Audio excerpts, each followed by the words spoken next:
Glória a Deus, amados. A graça e a paz de Jesus. Amém. Você está feliz com Jesus? Amém. Essa é uma pergunta que eu sempre gosto de fazer. Quando nós estamos juntos lá na nossa congregação, e o motivo de eu fazer ela é sempre levar a pessoa a olhar para o lugar certo, para Jesus. Ele é o motivo da nossa alegria, ele é o motivo de nós estarmos aqui também. Amém? Então, muito bem, nós já fomos apresentados, mas eu queria dizer, é a primeira vez que eu estou aqui na Flórida.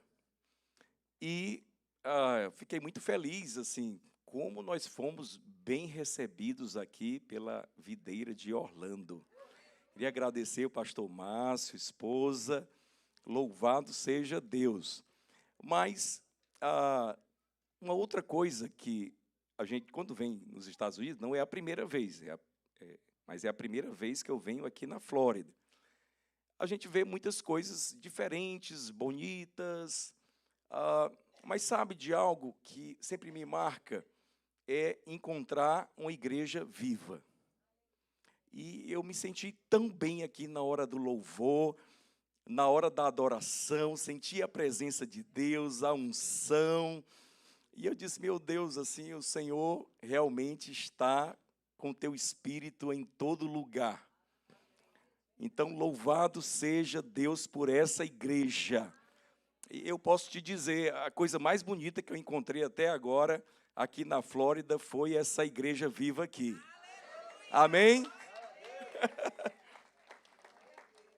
Muito bem. Eu gostaria de compartilhar uma palavra que está em Mateus, capítulo 7, no verso 7, nós temos um papai do céu muito amado, muito amoroso, muito generoso e muito abençoador. Amém? Muito bem. E o Senhor, Ele traz isso na sua palavra, demonstrando a sua bondade, que você é grandemente abençoado, altamente favorecido, e você é profundamente amado. Amém? E eu gostaria que você começasse esse tempo de palavra declarando isso para o seu irmão. Então diga para ele que ele é grandemente abençoado. Você é grandemente abençoado. Você é altamente favorecido. Você é profundamente amado. Amém? Você tem acesso celestial, aleluia! Muito bem, olha o que diz a palavra de Deus, Mateus capítulo 7, a partir do verso 7, diz: Pedi e dá-se-vos-á, buscai e achareis, batei e abri-se-vos-á, pois todo o que pede, recebe, e o que busca, encontra, e o que bate, abre-se-lhe-á, a porta será aberta. E ele diz por quê? O qual dentre vós é o homem que, se porventura o filho lhe pedir pão, lhe dará pedra, ou se pedir um peixe, lhe dará uma cobra. Ora, se vós que sois maus, sabeis dar boas dádivas aos vossos filhos, quanto mais o vosso Pai que está no céu dará boas coisas aos que lhe pedirem. Aleluia. Sentado mesmo, feche os seus olhos. Pai, nós nos colocamos diante de Ti e pedimos que o Senhor fale conosco, que o Senhor use o Teu Espírito com liberdade, que o Senhor nos faça enxergar o que ainda não vimos em várias áreas da nossa vida. Nos dá espírito de revelação, de sabedoria, do pleno conhecimento da Tua vontade. Nós te pedimos isso em nome de Jesus. Amém. Glória a Deus. Então você percebe por esse texto que Jesus, Ele nos motiva a pedir. Jesus nos motiva a pedir. E não pedir para qualquer um, mas pedir para o nosso Pai. Tanto que quando Ele vai ensinar os discípulos a orar, porque os discípulos pedem isso, Ele diz assim, olha, quando você for orar, Chama Deus de Pai. Chama Deus de Pai. Então, nosso Pai é um Pai generoso e Ele quer nos dar. Amém? É como o seu Pai natural. Ele diz que até nós que somos pais naturais, nós sabemos dar boas coisas para os nossos filhos. Então, quanto mais o Senhor. Então, assim, por que às vezes nós não recebemos algumas coisas? Alguém pode perguntar isso. Por que não recebemos algumas coisas que pedimos? Ou por que deixamos também de receber algumas coisas? A palavra de Deus diz primeiro, ela mostra isso, que para eu receber, eu tenho que pedir. Alguém pode pensar assim, mas Deus não sabe todas as coisas? Deus não já sabe? É assim, Deus sabe, mas sabe de uma coisa que Deus gosta? É de conversar com você. É de ouvir o filho chegando e pedindo para ele. Deus gosta disso. Deus gosta de se relacionar com você. E gosta tanto que enviou seu filho. Para que a gente tivesse essa conexão de verdade com ele e ele pudesse falar conosco. E você tivesse liberdade. Eu sei que talvez você vá em alguns lugares, às vezes você não tem alguns acessos, mas através de Cristo Jesus nós temos o maior acesso de todos. Você tem acesso ao quarto do Pai. Você tem acesso ao lugar mais privado do céu. Você tem acesso até Deus e tem acesso para pedir. Muito bem. Então, a Bíblia mostra que às vezes nós não temos porque nós não pedimos. Por isso que Jesus está motivando você a pedir. Amado, eu peço a respeito de tudo. Se eu vou viajar para determinado lugar, eu disse, Senhor, assim, nos dá um recurso. Senhor, nos dá lá portas abertas. Senhor, coloca homens de Deus diante de nós. Então você está pedindo, você entra num shopping e diz, me dá um estacionamento para eu parar o carro. Entendeu? Eu chego em Orlando aqui, eu disse, me faz eu me encontrar com o homem de Deus, com o pastor Márcio. Aleluia, amém? Então, assim, Jesus nos motiva a pedir. Ele diz, peça e ele vai dar. Busque e você vai encontrar. Amém? Porque todo que pede, recebe. Então, o parâmetro, aí a diretriz para receber diante do Pai é você pedir. Não, eu acho que Deus ele tá ocupado com grandes coisas. Então, assim, essas coisas são tão pequenas. Eu vou te dizer, um dos atributos de Deus é ser onisciente, onipresente. Não precisa se preocupar, não, que você está ocupando Deus, não. Deus dá conta de tudo. Das suas coisas grandes e das coisas pequenas. De todos ao mesmo tempo, você entendeu? Então, você não precisa ter essa barreira. Muito bem. Então, a razão por que não recebemos algumas coisas é porque nós não pedimos. Então, você pensa, você conclui, você acha, mas você não pede. E eu vim aqui de dizer para você hoje, porque você tem um pai e você pode pedir. Aleluia. Amém? Mas também tem uma outra razão porque nós não recebemos. E Tiago fala a respeito disso, está em Tiago capítulo 4, no verso 3.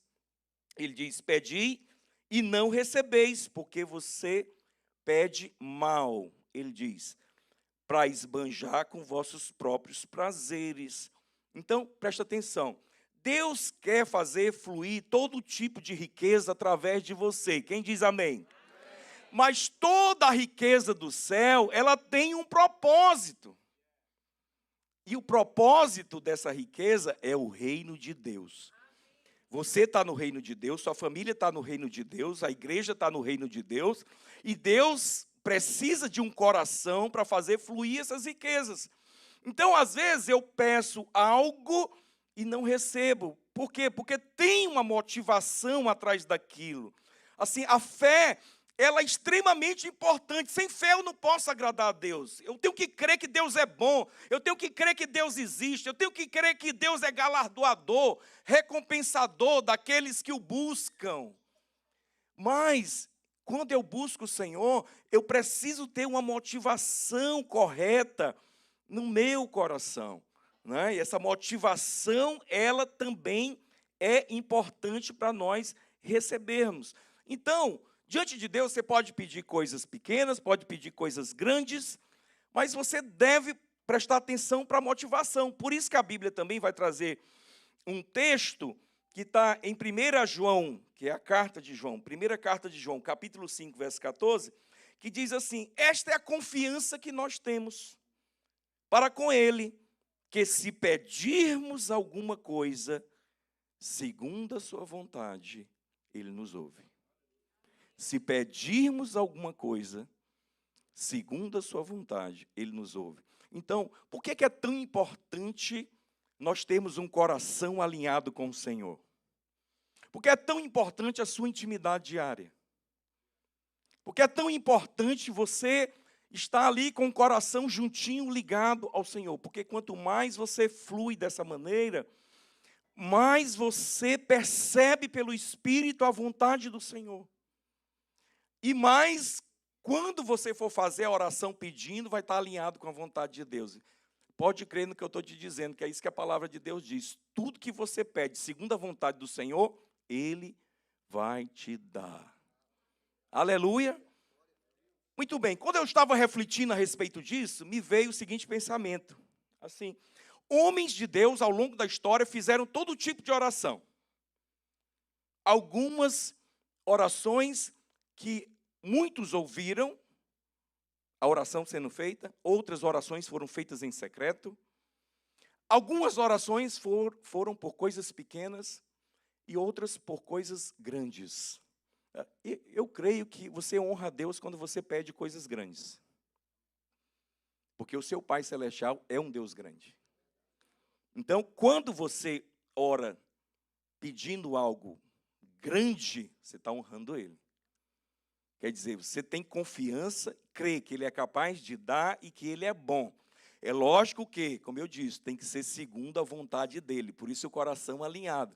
Aí me veio no coração, assim, quais foram as grandes orações que foram feitas nas Escrituras ao longo do tempo? Então a gente pode lembrar, por exemplo, de Salomão.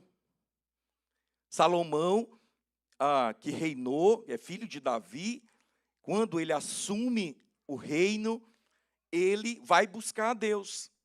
De princípio, ele não entendeu, foi até buscar no lugar errado, no lugar onde a arca não estava mais. Mesmo assim, Deus foi gracioso, falou com ele através de sonhos. E no meio do sonho, Deus disse o seguinte, vou mostrar o texto aqui para vocês. Está lá em 1 Reis 3:5. O texto diz: em Gibeão apareceu o Senhor a Salomão, de noite, em sonhos. E disse-lhe Deus: pede-me o que você quiser que eu te dê. Então preste atenção. Se Deus chegasse até você e dissesse assim: ei, me pede o que você quiser, que eu vou te dar. Eu fiquei pensando, o que eu pediria? O que você pediria? Se Deus dissesse assim: me pede o que você quiser. Eu ficaria eufórico, né? Se Deus chegasse para mim e dissesse assim: me pede o que você quiser. Eu ficava eufórico, né? Meu Deus, o que eu vou pedir? Uma casa, um carro, algodão doce.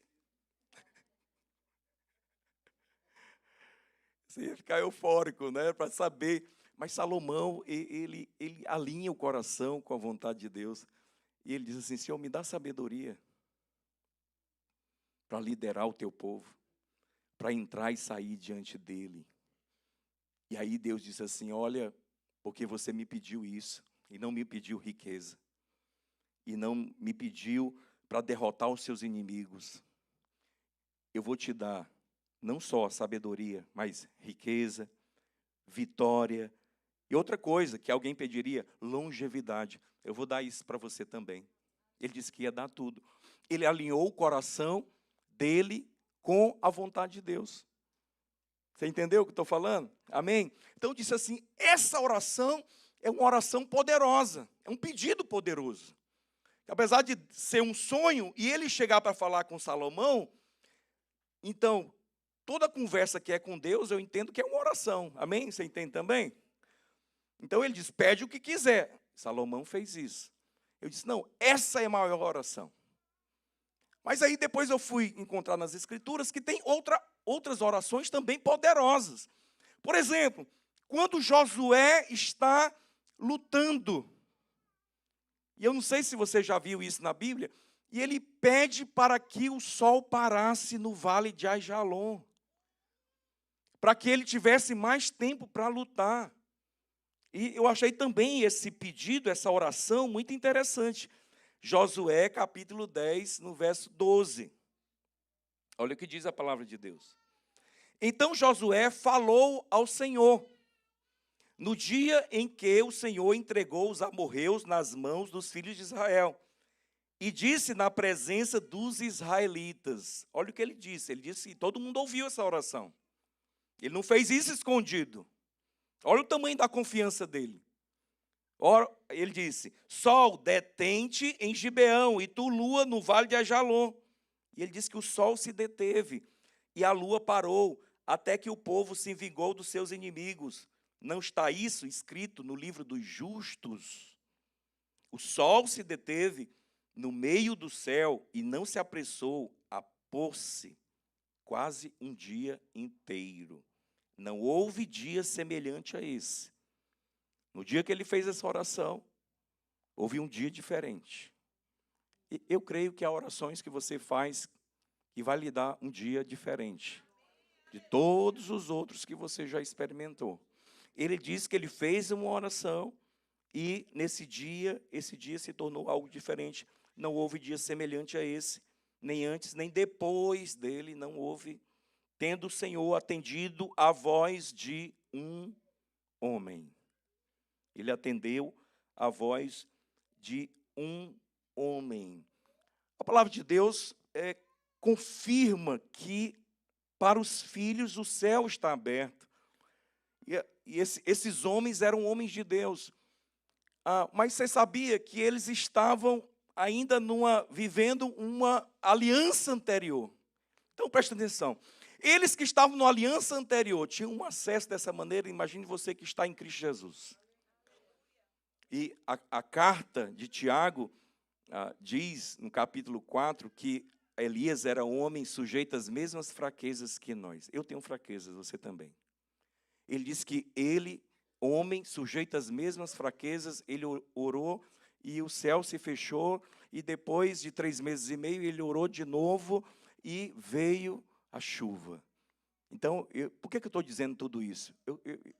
Deus te escuta. Deus não te escuta porque você é bom. Deus não te escuta porque você é obediente. Deus te escuta por causa do Filho de Deus. Você tem acesso a Ele. Esses homens, Elias, Moisés, Josué, Salomão, tiveram acesso até Deus. Mas, amados, se eles tiveram um acesso de pedir coisas extraordinárias e serem ouvidos segundo a vontade de Deus, eu quero te dizer, quanto mais você. É por isso que Deus colocou o Espírito Santo dentro de você. Sabe por quê? Porque através do Espírito Santo você tem intimidade com Deus. E através dessa intimidade você conhece a vontade dEle. E assim Ele te alinha para a oração. Agora presta atenção. Mesmo essas orações poderosas que foram feitas por esses homens, ainda existe uma oração ainda mais poderosa demonstrada na Bíblia. Você acredita? Quer dizer, uma pessoa orou e o sol parou. Amados, para o sol parar, assim, você estudou um pouco de ciência, né? Então, assim, o sol está lá parado já, não é verdade? Assim, em relação ao nosso sistema solar, porque tudo está em movimento. Mas a Terra teve que parar. A rotação da Terra teve que parar, não é verdade? Então, assim, se Deus é capaz de fazer coisas extraordinárias para que o propósito dele se cumpra, e ali na velha aliança, quanto mais no nosso meio, quando nosso coração está alinhado com Deus, ele vai fazer coisas extraordinárias. Amém? Muito bem. Então, há uma outra oração muito poderosa que ela é encontrada nas Escrituras no Novo Testamento, que é a oração do apóstolo Paulo, que está na carta dele à igreja de Éfeso, lá no capítulo 3, a partir do verso 14. Então, coloca aí, abre Efésios capítulo 3, verso 14.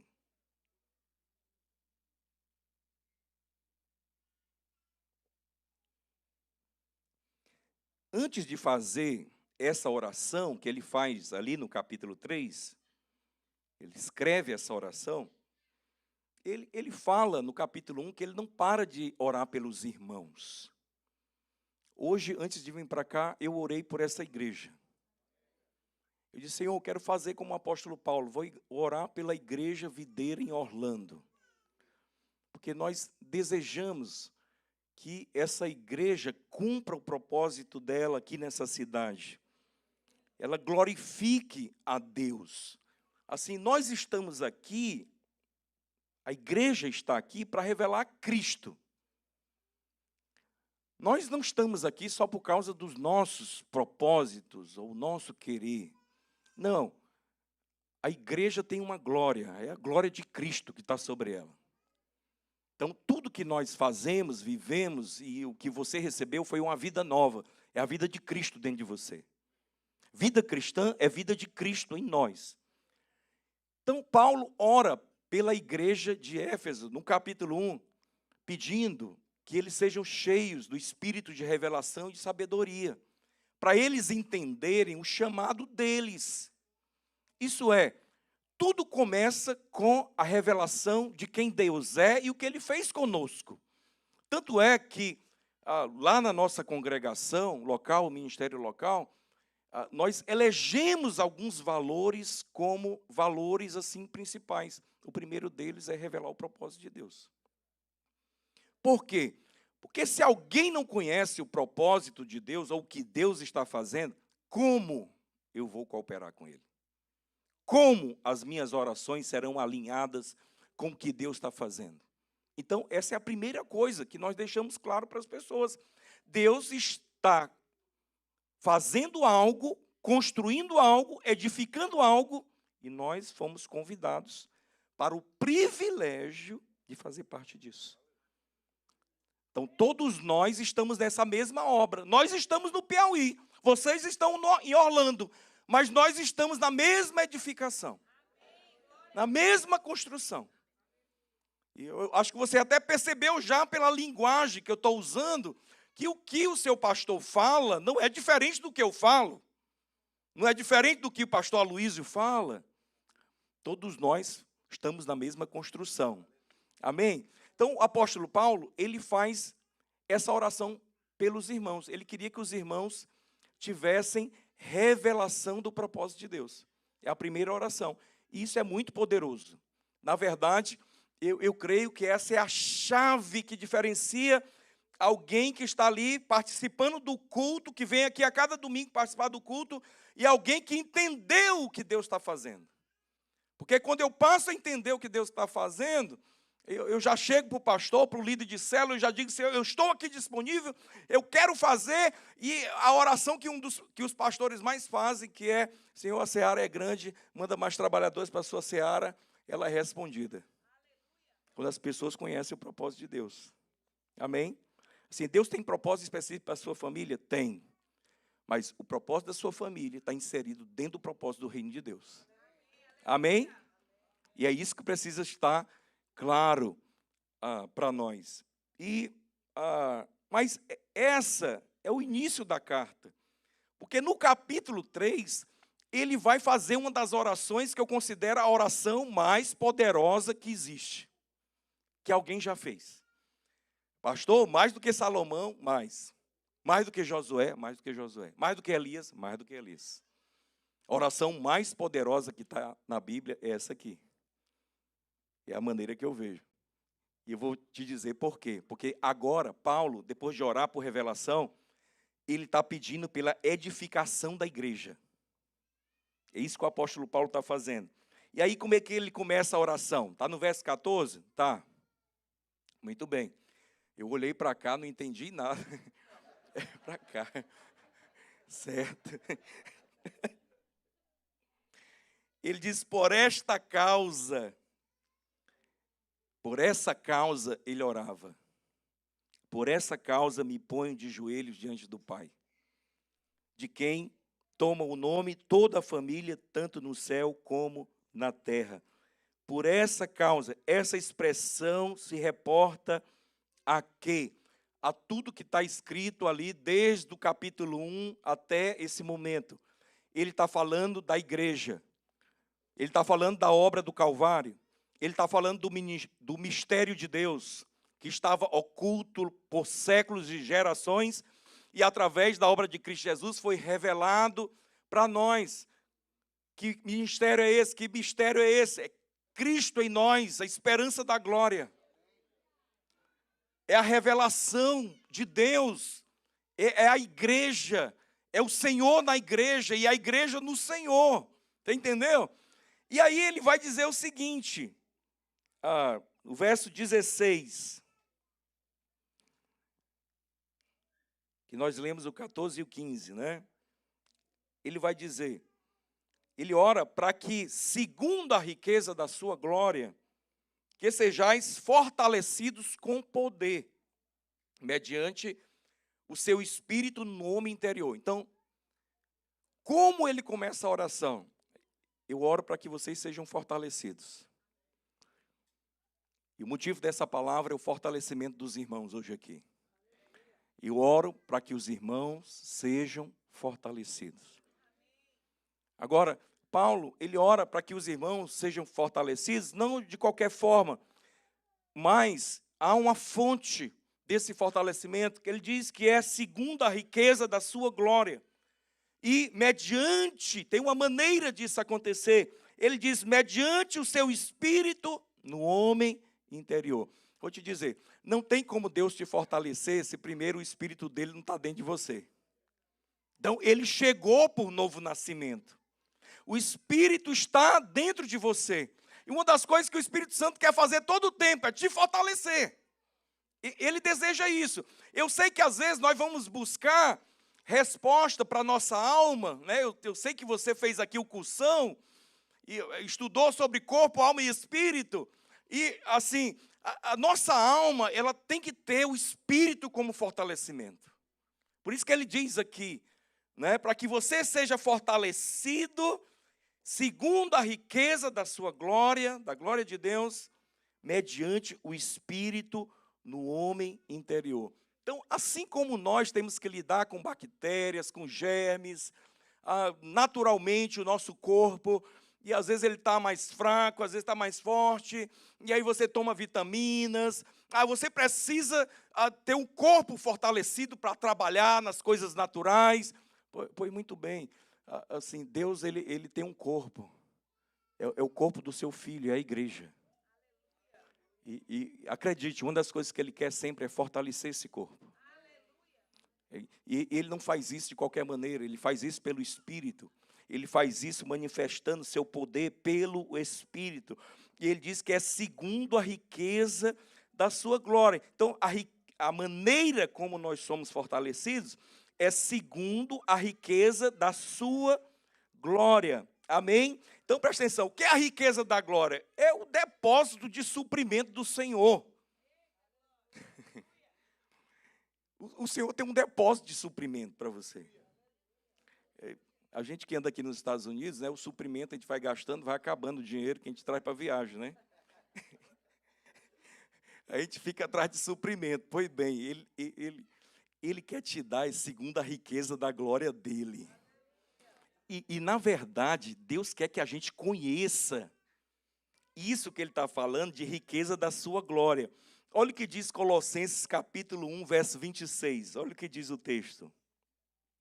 Ele diz, o ministério que estivera oculto dos séculos e das gerações, agora todavia se manifestou aos seus santos, a igreja, aos quais Deus quis dar a conhecer qual seja a riqueza da sua glória, desse mistério entre os gentios, que é Cristo em vós, a esperança da glória. Presta atenção, a Bíblia diz que em Cristo estão escondidos todos os tesouros da sabedoria e de tudo que você precisa.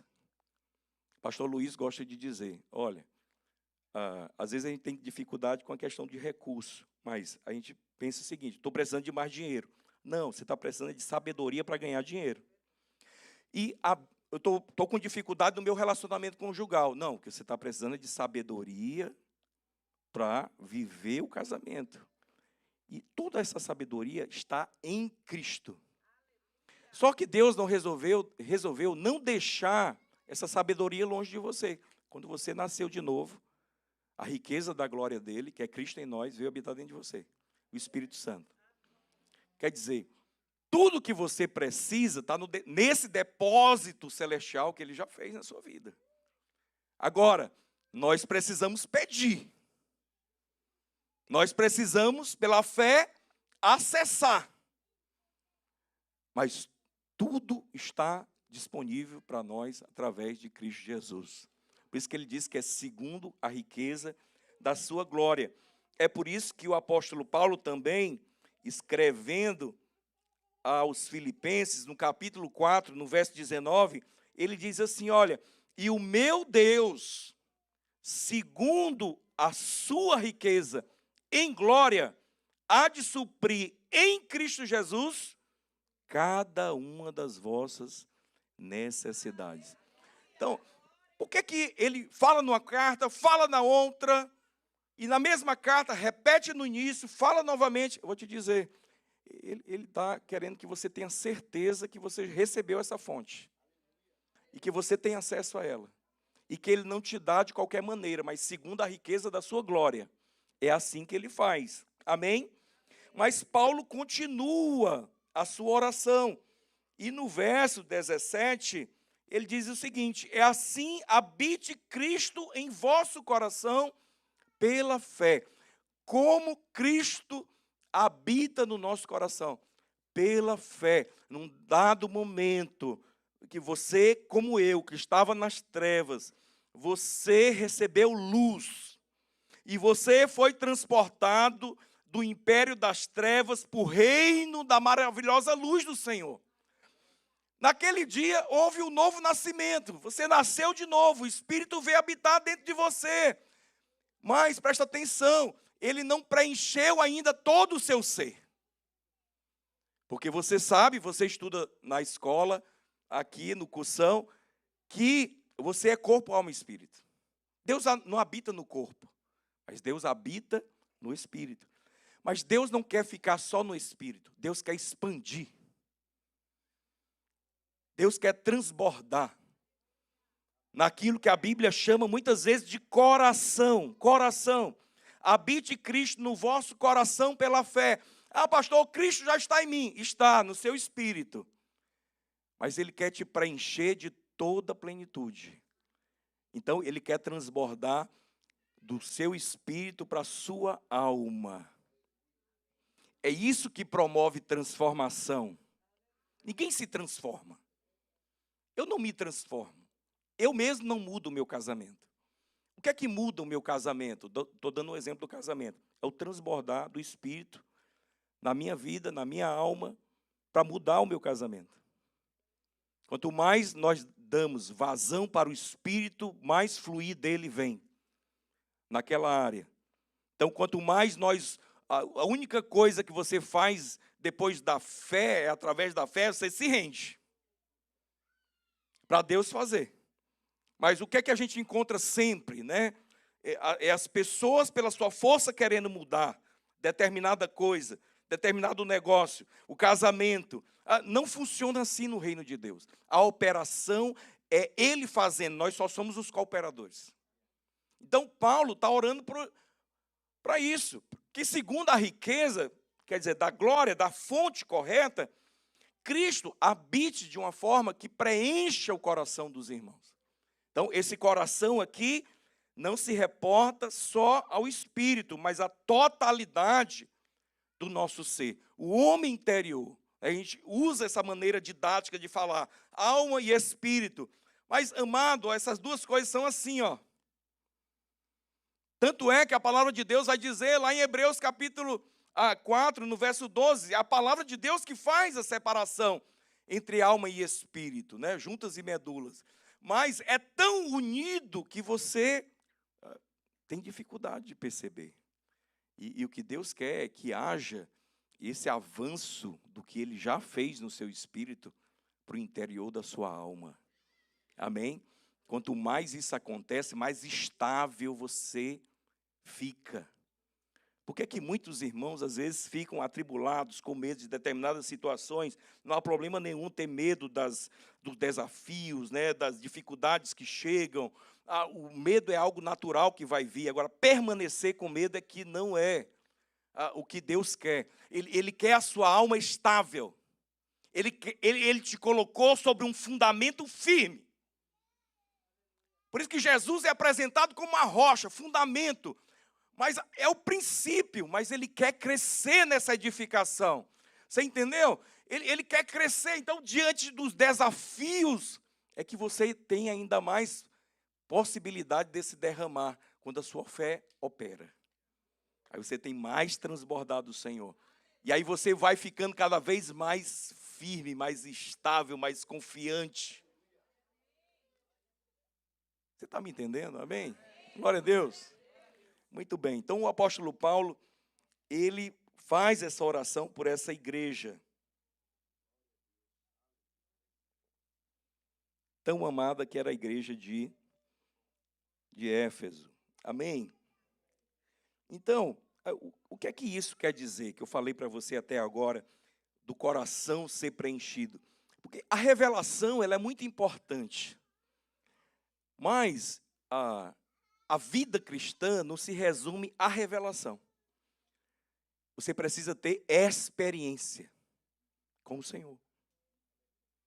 Cada experiência com o Senhor é que vai fortalecendo e ganhando espaço dentro da sua alma.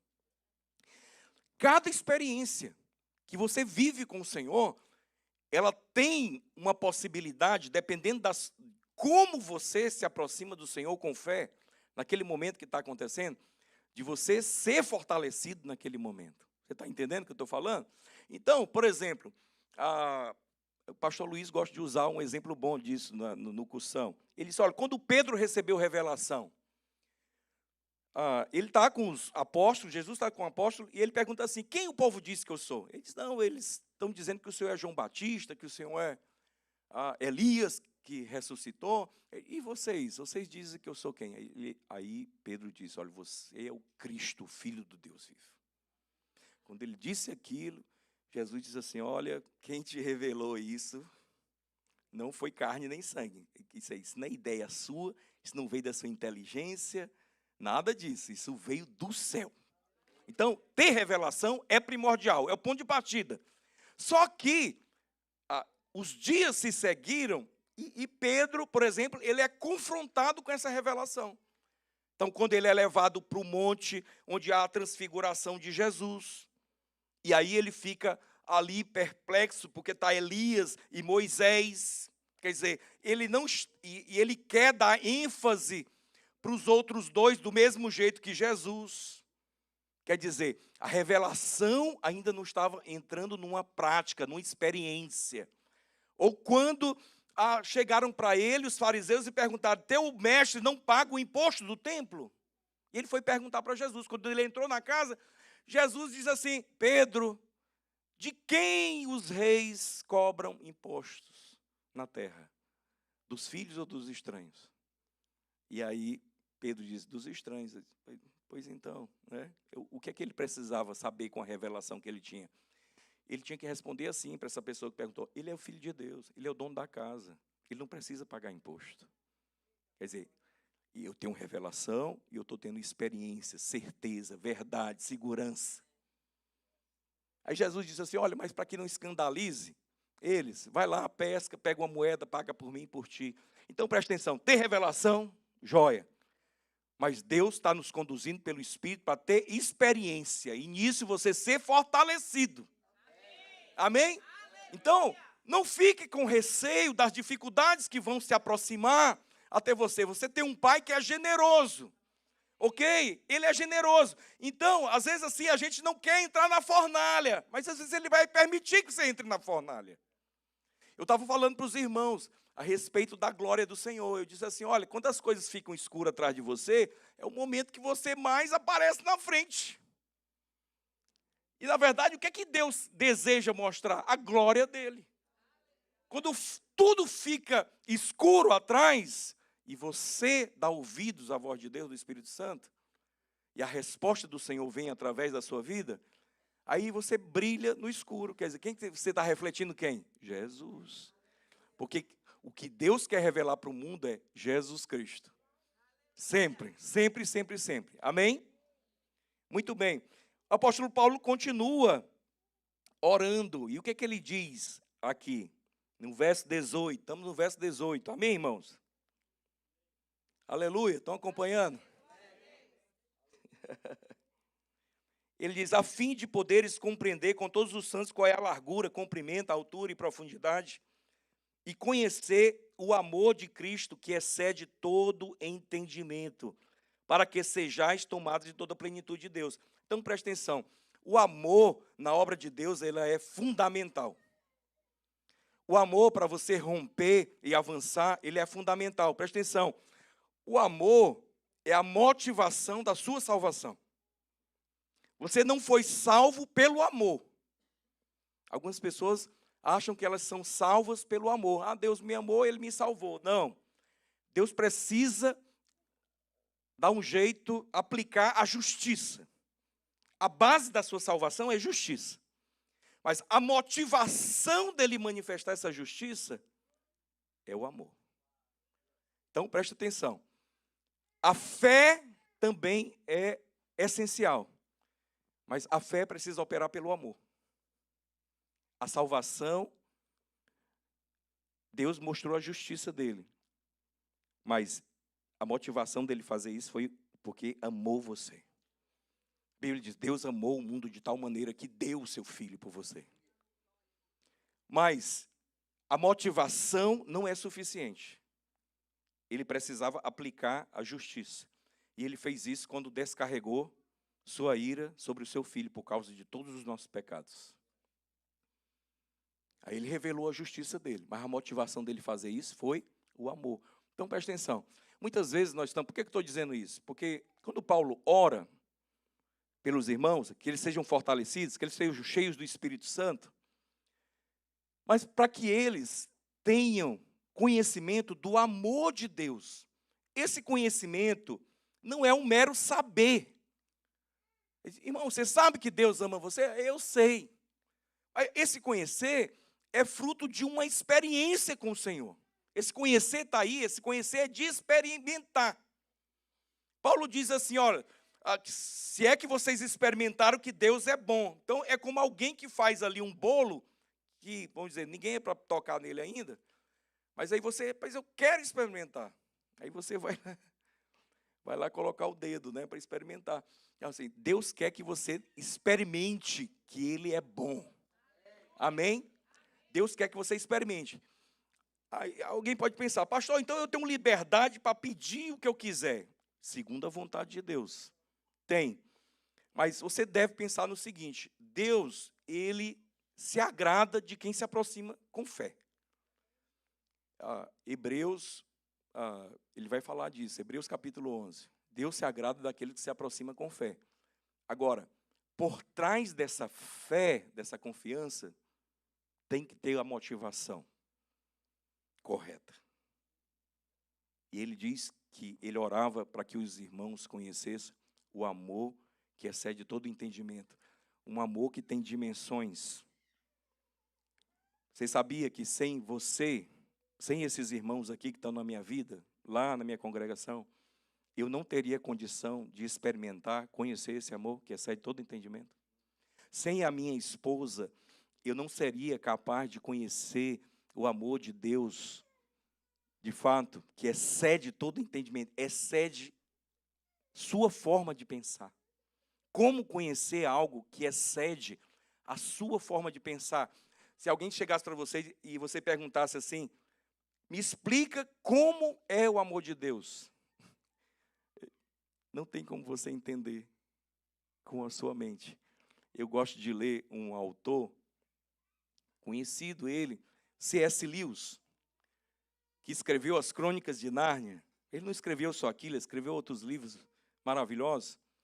E acho tão interessante que ele fala a respeito do amor de Deus. Mas, em dado momento, ele diz assim, eu achava que eu conhecia o amor de Deus, até o dia que eu casei. Foi. Ele disse, né, ele casou com uma mulher que tinha um temperamento bem difícil. E, com o tempo, ela teve câncer. E aí ele teve toda aquela luta com a oração, porque ele era cristão, para que a esposa não morresse, mas ela veio a falecer. E ele sentiu o luto, ele sentiu a dor, ele sentiu a perda, ele sentiu essa coisa de ter que explicar para os filhos, porque a esposa morreu. E ele disse assim, olha, se eu não tivesse a minha esposa, tudo que eu tinha escrito a respeito do amor de Deus, eu não teria realmente uma percepção que vai além do entendimento. Por causa disso é que Deus te deu a tua família, tua esposa, teus filhos, e deu também a igreja. Porque mesmo que a família seja algo assim extraordinário, para o resto da vida, mas, amado, há uma família que ela é sobre essa, superior. Na verdade, nossas famílias são um grande exercício do amor de Deus. Para que você experimente o amor de Deus realmente em todas as dimensões. Porque às vezes as pessoas acham que o amor é quando a pessoa está fazendo tudo que você quer, mas não é. Deus quer demonstrar o amor dele dessa multiforme mesmo. Graça, que é diferente, somos diferentes um do outro. Né? Até dentro de casa mesmo, marido e mulher, quanto mais entre os irmãos aqui. Mas por que eu estou dizendo isso? Porque Paulo orava para que eles experimentassem o amor de Deus em todas as dimensões.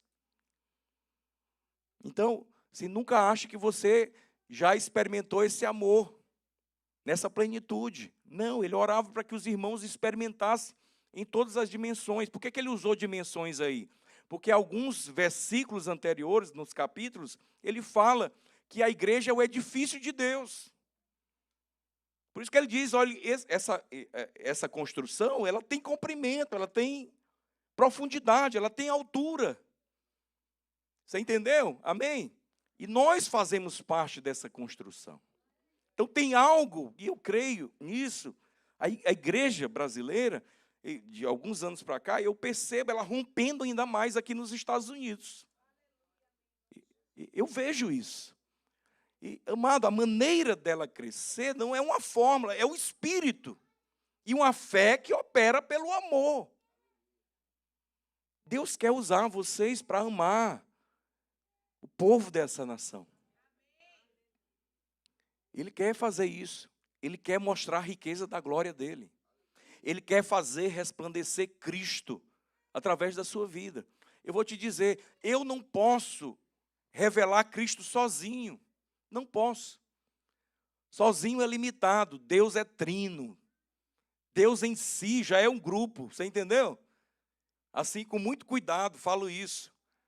Que é o nosso único Deus. Mas ele não se revela simplesmente na individualidade nossa. Ainda que em certo aspecto ele possa se revelar. Mas, para a gente revelar Deus para as pessoas, somos nós. O texto de João, capítulo 17, quando Jesus está fazendo a maior oração dele escrita ali nas Escrituras, ele diz assim, olha, eu dei a eles a minha glória, para que eles sejam um. Para que eles tenham um dos nossos aspectos, porque, amado, é tão difícil ser um, é impossível, sem o Espírito, é impossível. É tão impossível que a minha carne luta contra mim mesmo, só para você ter ideia, sou eu mesmo. Imagine entre, né, as pessoas, mas eu vou te dizer uma coisa, pelo Espírito, essa manifestação de Deus, ela é possível em todas as dimensões, e você experimentar a igreja videira em Orlando, experimentar o amor de Deus que excede todo entendimento. Amém? E para finalizar, que nosso tempo está acabando, o apóstolo Paulo, ele diz no verso 19, né? E conheceu o amor de Deus que excede todo entendimento, e aí com uma motivação, qual é? Uma motivação não, um resultado que ele quer. Para que sejais tomados de toda plenitude de Deus. Você sabe o que é toda a plenitude de Deus? Toda a plenitude de Deus é a soma de todas as características, atributos que existem em Deus. Eu nunca vi uma oração mais poderosa do que essa. Ele está dizendo assim, olha, ele orou para que a igreja fosse cheia de toda a plenitude de Deus. Salomão pediu, me dá sabedoria. Outro usou o poder de Deus para parar o sol. Mas ele orou para que a igreja em Éfeso fosse cheia da plenitude de Deus. A casa de Deus no Piauí tem experimentado muito do poder de Deus, da glória de Deus, da unção de Deus. Mas, amado, eu vou te dizer, isso ainda está longe da plenitude de Deus. A igreja de Orlando tem experimentado também do poder e do mover de Deus. Mas Deus, e é essa a oração do apóstolo Paulo, ele deseja que a igreja de Orlando seja cheia da plenitude de Deus. Essa oração é uma oração ilimitada, cheia do poder de Deus, cheio da plenitude. Presta atenção, sem o meu corpo, eu não tenho como demonstrar plenitude. Então eu estou aqui gesticulando, falando. Se eu separasse um membro meu para dizer, isso ali é o Everdan, não teria plenitude. Plenitude é quando o corpo todo tem o mesmo espírito, o mesmo coração, andando na mesma direção, tem o mesmo enchimento, o mesmo poder. Aleluia! Essa é a manifestação que o Senhor quer. Agora, por que é tão poderosa assim essa oração? Porque ele não encerra a oração assim. Ele diz o seguinte, olha o que ele diz no final, versos 22. Perdão. Ele diz nos últimos versículos, 20 e 21. Efésios 3, 20 e 21. Ele diz, ora, aquele que é poderoso para fazer infinitamente mais de tudo que pedimos e pensamos, conforme o seu poder que opera em nós, a ele, a glória na igreja, em Cristo Jesus, por todas as gerações. Amém. Então, presta atenção. Ele vai fortalecendo a igreja, pedindo para a igreja ser cheia do poder de Deus, cheia do Espírito Santo, conheça o amor de Deus, e no final ele diz qual é o objetivo da oração, que eles sejam cheios da plenitude de Deus. Aí ele diz assim, ó, no final, como se ele dissesse assim, eu pedi dessa maneira, mas eu creio que Deus é capaz de fazer muito mais. Então, muito mais do que ser cheio da plenitude de Deus. Porque a plenitude de Deus, amado, talvez você é o topo. Não tem nada além. Talvez você já olhou esse texto, você fez um pedido. Ah, não, mas Deus pode fazer muito mais do que pedimos e pensamos. A gente gosta de usar muito esse texto. A gente presta pouca atenção para o que o apóstolo Paulo pede no versículo anterior. Ele está pedindo para que a igreja seja cheia da plenitude. Deus tem muitos atributos. Por exemplo, atributos que não são comunicáveis. Onisciência, onipotência, onipresença. Isso são atributos de Deus. Ser cheio da plenitude de Deus é chegar a um ponto da igreja, e vai chegar, né, quando o Senhor Jesus voltar. Em que nós que estamos imersos no Senhor, vamos experimentar tudo que o Senhor tem. Você entendeu? Essa é a plenitude. Por isso que Paulo diz assim, olha, o que nós vemos ainda é como que por espelho. Temos experimentado do poder de Deus, dos poderes do mundo vindouro. Mas, amado, Deus tem muito mais para a igreja de Orlando. Ainda mais. Basta pedir. Basta pedir. Aleluia! Fica em pé em nome de Jesus. Quero orar por você. Quero orar por você.